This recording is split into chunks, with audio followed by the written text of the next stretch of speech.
Bonjour, bonsoir, bienvenue à ce nouveau numéro de édition 62.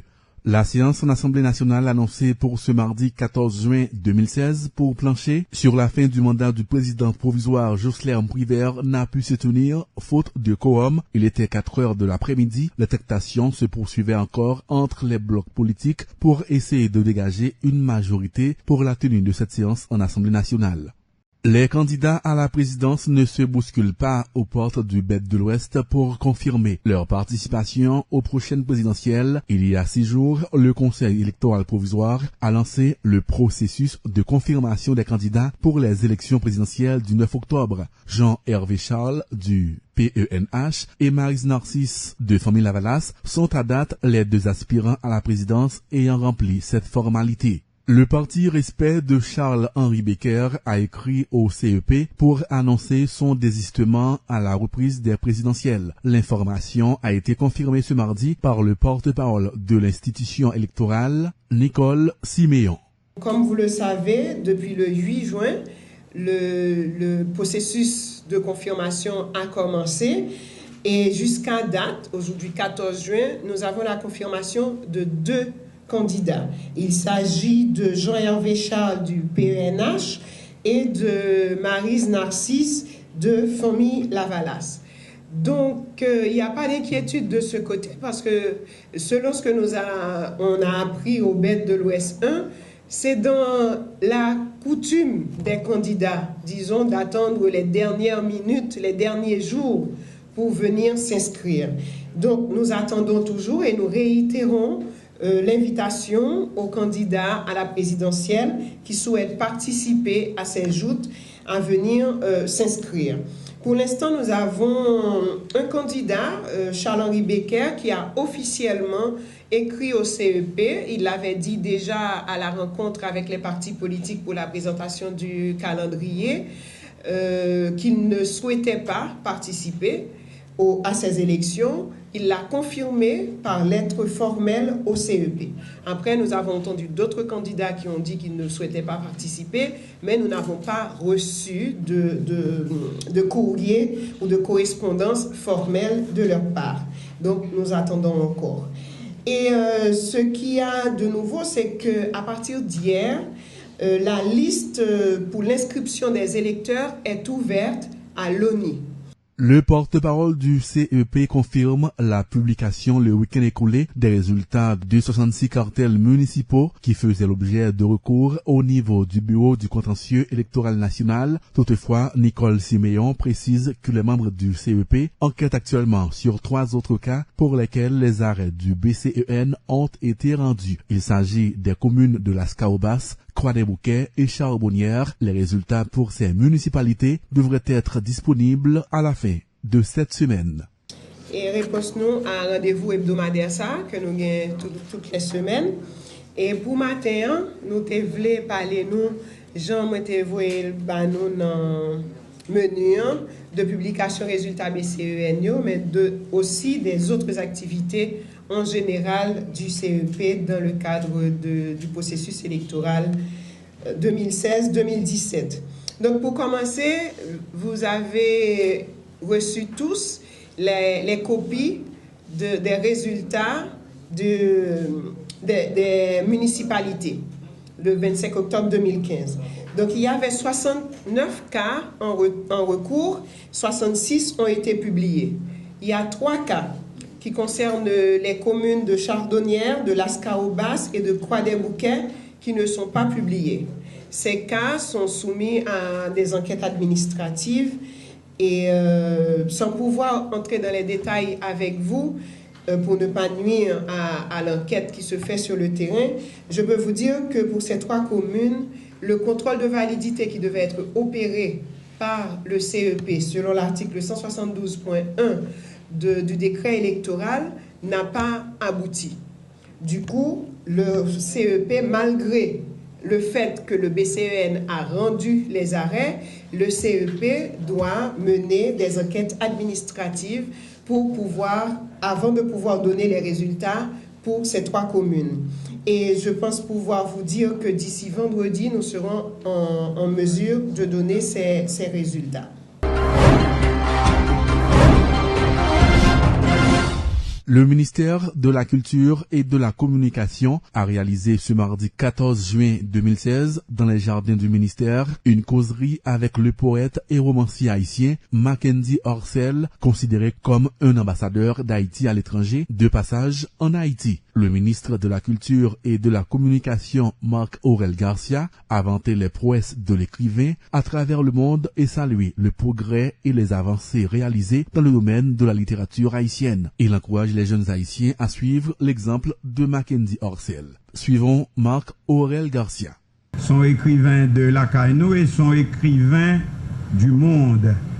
Moi je dis du monde parce que nous connaissons une qui a le plus loin journée aujourd'hui, c'est l'art haïtien, c'est la culture haïtienne et de plus en plus aussi c'est la littérature haïtienne. Et nous très flattés que jeune écrivain ça, il pas prend pile temps pour le tourner vin dans le pays grand papa, pays pas nous, pays nous pas le dire citer aucun nom de héros national pour ne pas dire son parti politique n'a créé. Et non, on a parlé de littérature haïtienne, et puis pas grand littérature haïtienne, presque qu'on littérature du monde, puisque nous, la littérature haïtienne a tellement fait chemin, c'est comme du temps de Homère, par contre si Homère était voyagé, en tout cas il a voyagé en pile, hein? et surtout Ulysse. Mais des grands écrivains d'autrefois qui pour des raisons ou autres, tu es obligé de faire le tour du monde, soit pour des raisons politiques, soit pour des raisons autres. Ben, Kounia, c'est quand on a dit littérature haïtienne, c'est lui qui a mené un pays aussi loin que possible. Et donc, pour nous partager avec le monde entier, richesse que nous gagnons en Haïti et de même, ces richesses que nous-mêmes, nous pas supposés. Nous tellement fin habitués à la richesse ça que nous dormons bon côté, nous paraît que c'est bon côté qui s'en a dormi. Le romancier et poète Mackenzie Orcel a été très enchanté de cet accueil chaleureux à l'initiative des autorités du ministère de la Culture. Dans ses propos, il a invité tous les jeunes à développer leur talent en étant créatifs. Les jeunes doivent prendre en exemple les autres écrivains et romanciers en vue de dégager une certaine liberté dans l'exercice du métier d'écrire. Mackenzie Orcel. C'est mon écrit parce que ou t'es pontant, ou chita, ou lit. Pas seulement livre qui a passé la caillou, que mon la caillou écrit, mais livre tout, l'autre étranger, tout côté écrit. Écrit, mandé en pile travail. Ou aller bon matin ou diable, parler qu'on livre. Li mandé travail sous langue, li mandé pour, si on peut écrire roman, pour camper personnage, pour monter en récit, pour monter en structure, sont en pile travail lié. Moi, je l'ai toujours dit, le talent ne suffit pas. Je pense que dans un roman, dans un livre, que ce soit un recueil de poèmes, un roman, bon, je ne vais pas parler d'essai parce que c'est une autre démarche, mais je pense qu'il faut vraiment du travail. Le talent, c'est comme une étincelle, un petit quelque chose qu'on ne peut pas définir, qu'on n'arrive pas à saisir, qui te pousse à aller vers la page blanche. Et une fois qu'on est sur cette page blanche, là, il faut bosser. Il faut beaucoup bosser. Moi, je pense que j'ai surtout bossé. Je me suis jamais dit, Mackenzie, tu as du talent, allez, ça va marcher automatiquement. C'est surtout le travail.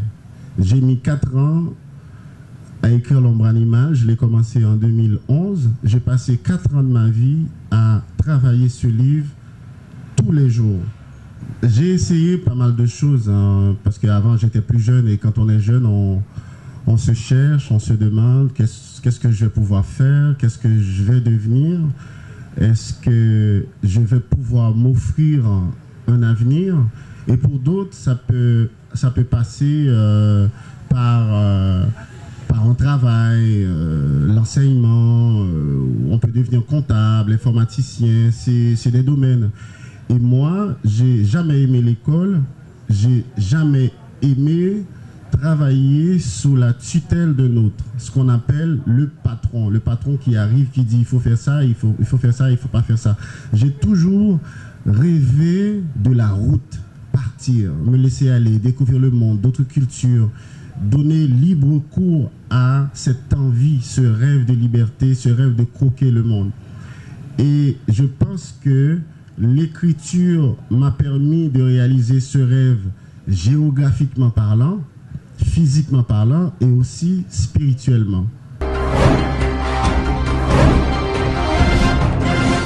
Le 21e anniversaire de la police nationale d'Haïti a été célébré le dimanche 12 juin 2016 autour du thème « Une vision moderne pour une police professionnelle » à l'Académie de police en présence du président de la République, du Premier ministre, du ministre de la Justice et de plusieurs représentants de la communauté internationale. Le directeur général AI de la PNH, dans son discours de circonstance, a rappelé aux policiers et aux policières le rôle principal de l'institution, protéger et servir sans se laisser distraire et entraîner dans la politique partisane.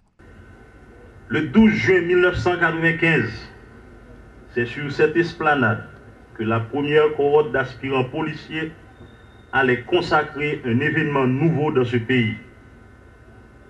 358 jeunes d'horizons divers avaient prêté le serment qui allait couronner une formation de 4 mois. À travers eux, la police nationale d'Haïti venait de naître. Ils ont été rejoints depuis par des milliers d'autres. Une longue aventure allait commencer. Pour la seule année 1995, 3632 jeunes, dont 171 jeunes filles, avaient rejoint la PNH. Certains avaient abandonné leurs études à l'université, d'autres leur vie tranquille à l'étranger.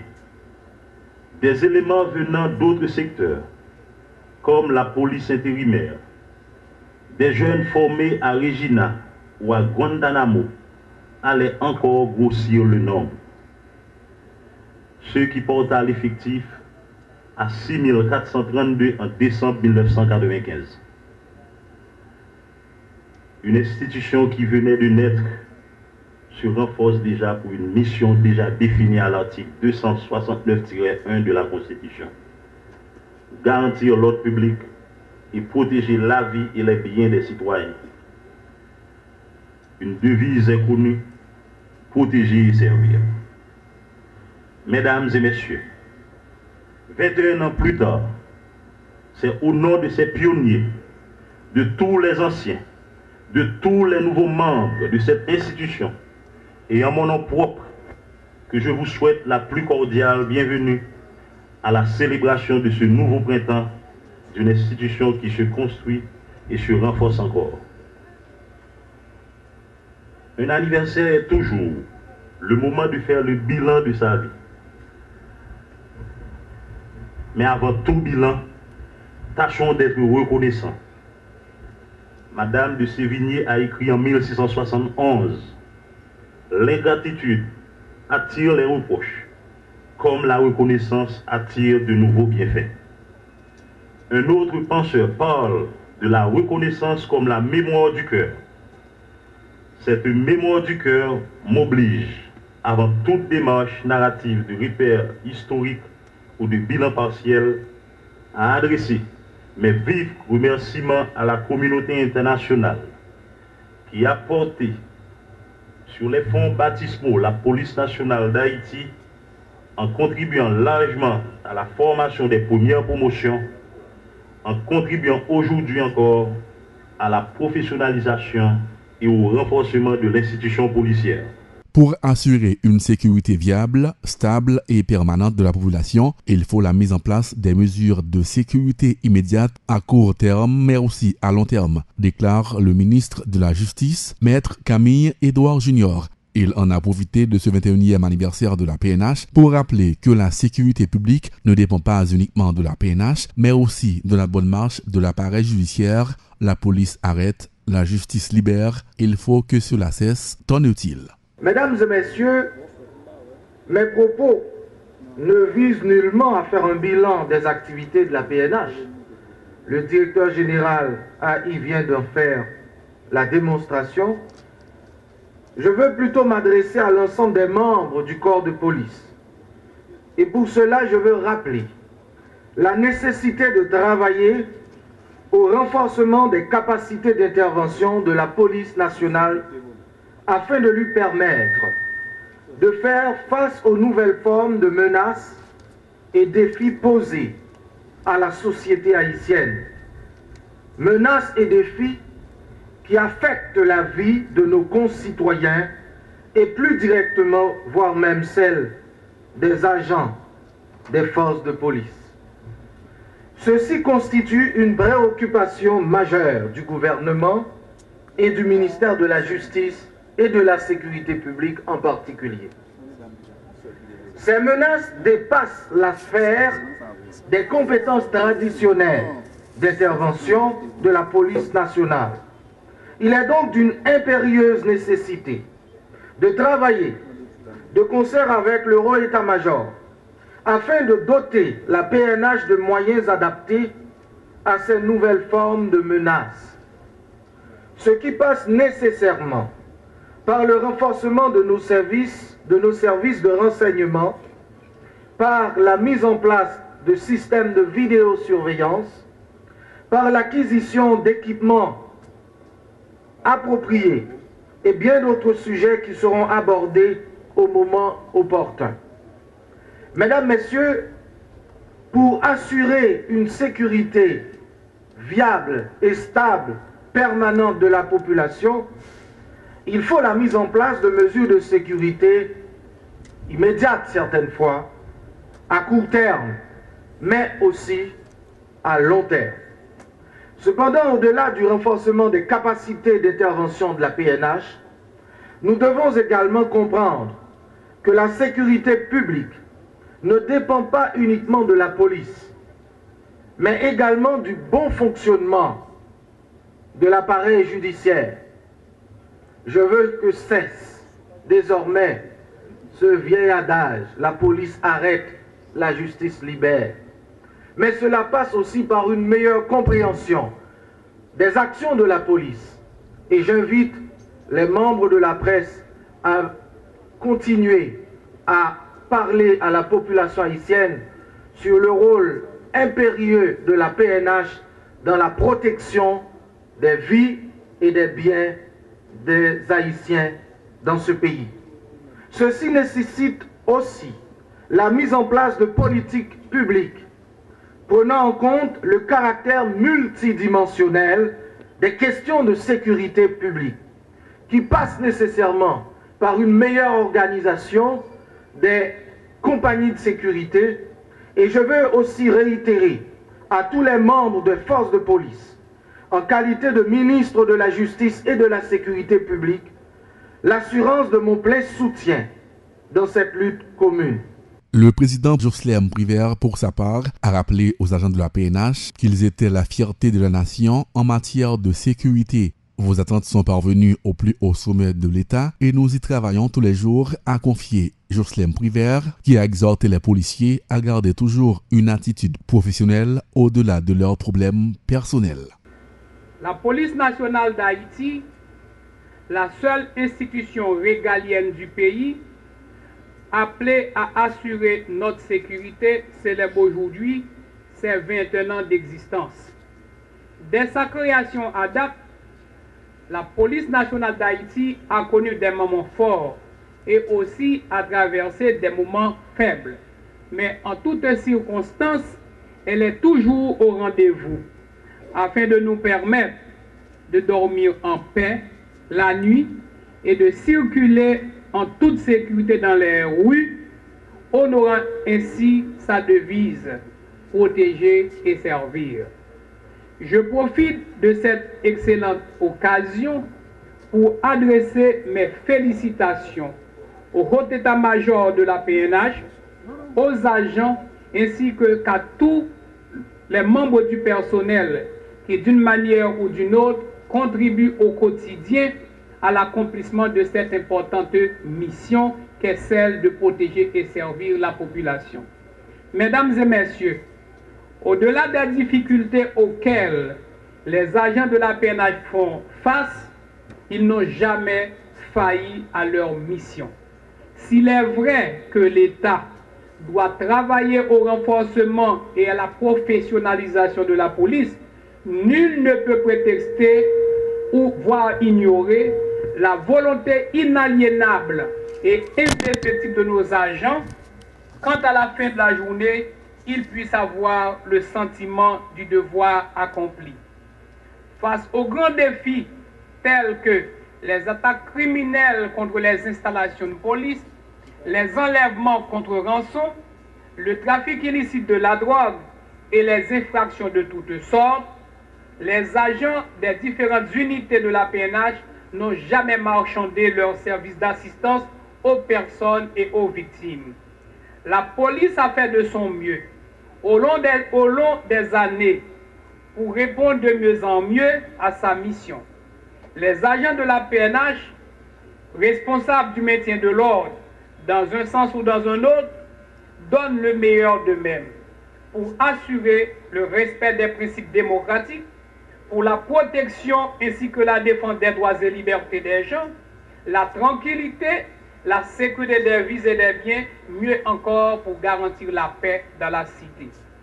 De la surveillance des eaux territoriales, de nos frontières et de nos forêts, la police nationale a toujours répondu présent.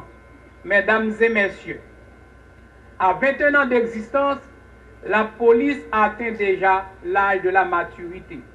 C'est aussi l'occasion de rappeler aux agents de la PNH leur devoir. Vous êtes des agents de la sécurité publique. Agissez en tant que tels.